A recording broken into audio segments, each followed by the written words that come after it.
Oh God, so many things. I mean, that movie was so much fun to make, as you guys can probably imagine. You know, comedies are usually not that fun to make. They're difficult. They're stressful. You're trying to figure out how to make people laugh, how to make stuff work. But those guys, they were so good. So watching the movie, I just remembered all the crazy shit that happened when we made it. Well, let's go through some of that. Yeah. I mean, holy shit, the cast. It's just a dream team through and through. Talk to me about the casting process of the film.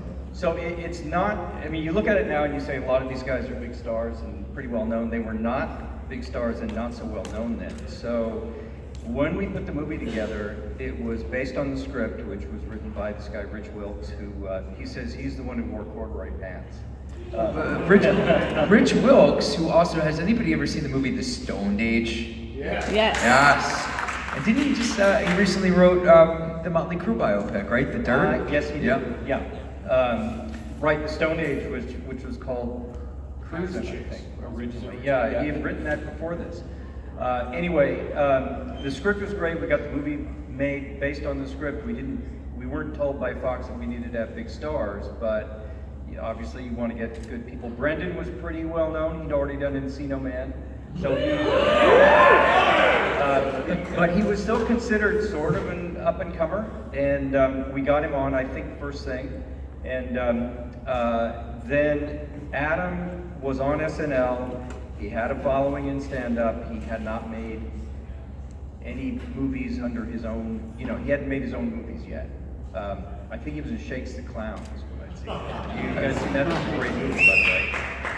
Anyway, so Adam was on SNL, and I thought he was really funny, and I knew he was also a singer and a rock and roll guy.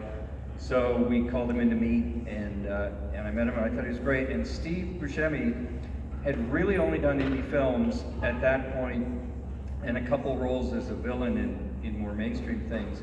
And I had seen him in Living in Oblivion. You know that movie? It's a great movie. But all sorts of incredible stuff. And a friend of mine named Kiva Rosenfeld had made a movie called 20 Bucks, which was a terrific little film. And I saw it and I said, hey, Kiva, what's that guy Steve like? Is he a nice guy? Do you think he'd want to do something like this? And he gave me Steve's number. And I called him and I said, well, I'm making a movie very different than the kind that you normally do, but I think you're phenomenal and I'd love for you to take a look. And he liked it and he was interested. And so I introduced Steve and Adam, which I'm very proud of. I guess they have a long friendship. Nice. Did you get a piece of that? No, I get no piece of that. But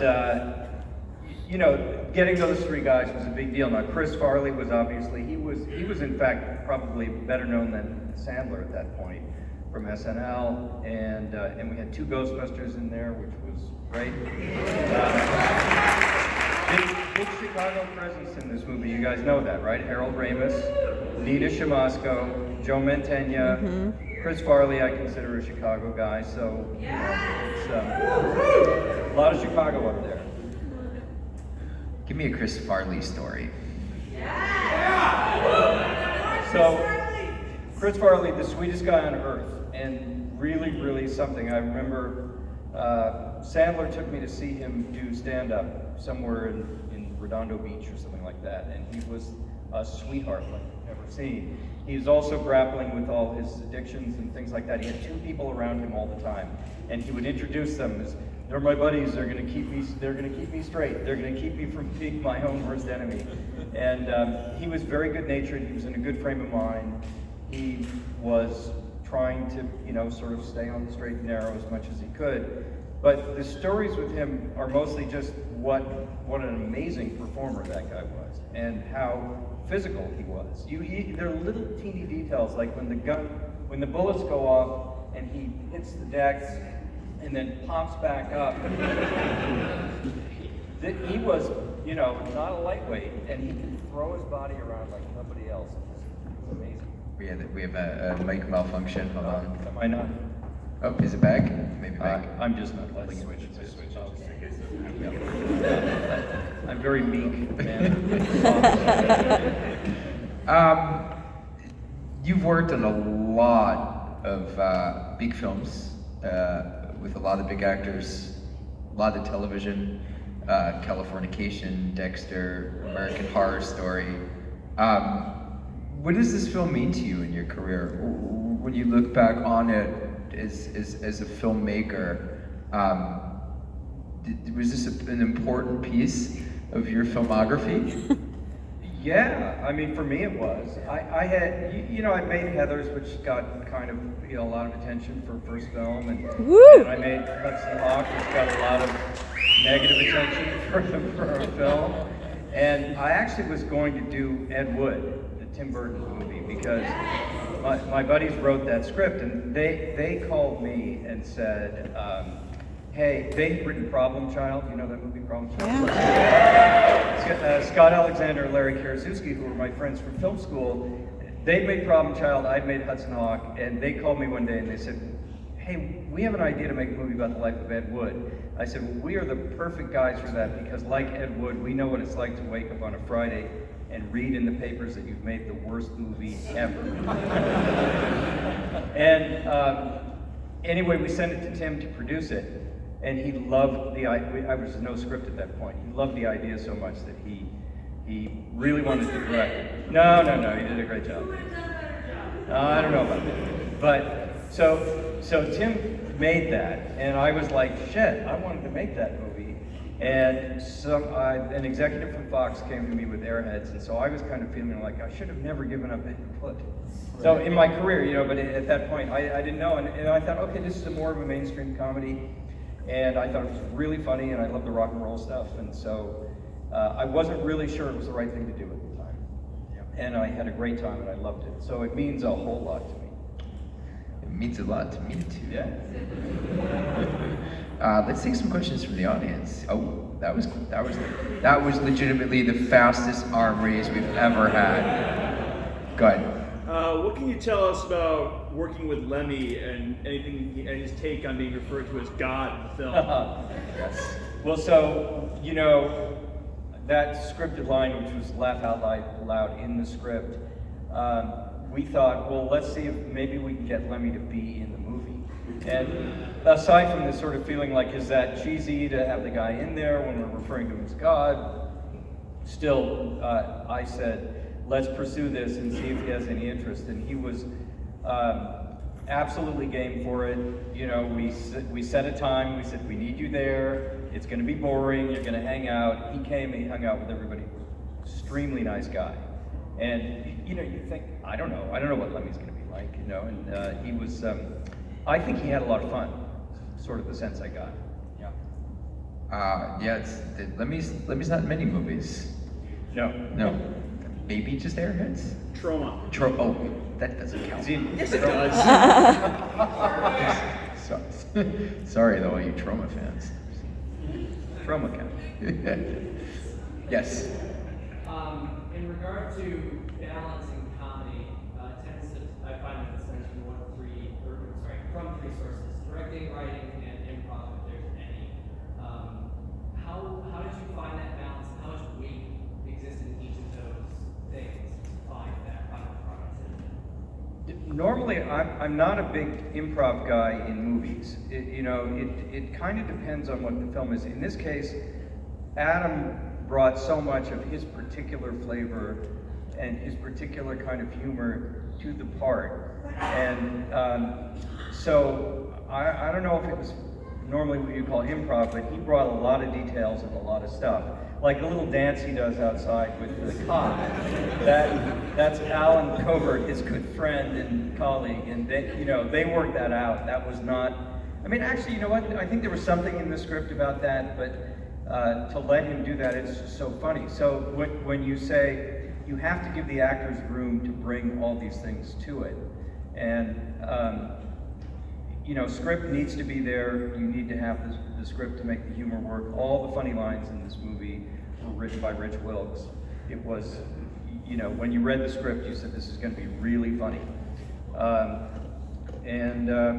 So direction, you have to know when to get out of the actor's ways, and you have to know how to present the material in a way that's going to support the laughs and support the emotion. I feel like movies are funny when you also connect emotionally with the characters, no matter how silly they are.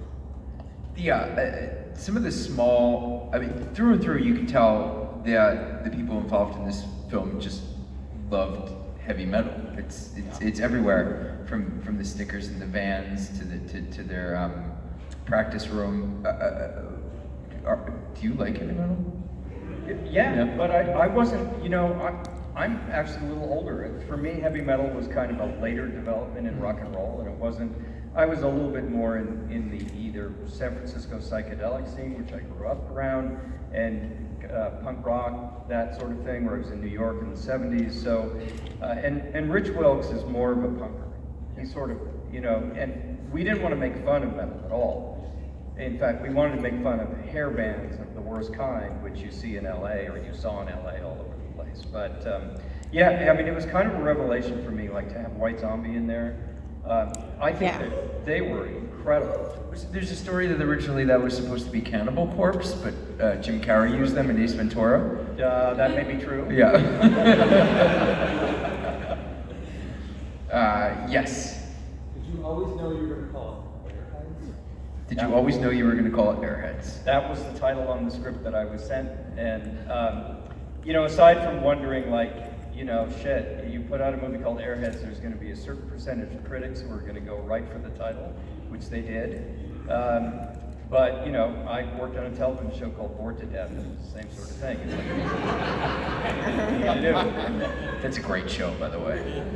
Let's go for somebody, yes, all the way in the back, in the middle. Yep, nope, you who just turned around thinking it wasn't you. Yeah. I just want to talk music real quick because this came out at a very formative time. I'm a rock and roller, always was, always will be. And when this came out, the rock and roll scene was changing. It was going from Poison and White Snake and fucking Ugly Kid Joe and Saigon Kick, and Seattle was coming. Were you, as a filmmaker, watching what was happening with music and wondering how that was going to affect your product? Yeah, we thought about that a lot, because what I didn't want to do was hang the movie on any particular music, because tastes change and you don't know what people are going to be into, and there was stuff in the script that I don't think made the movie that was more, even further discussion of what was valid in the world of rock and roll. And we referenced the Seattle people, and we referenced rap, and we referenced certain kinds of hair bands and that sort of thing. We just wanted to be as authentic as we could be. And it was really hard to get the soundtrack together, because this was a movie made by 20th Century Fox, which was and still is an evil corporation. So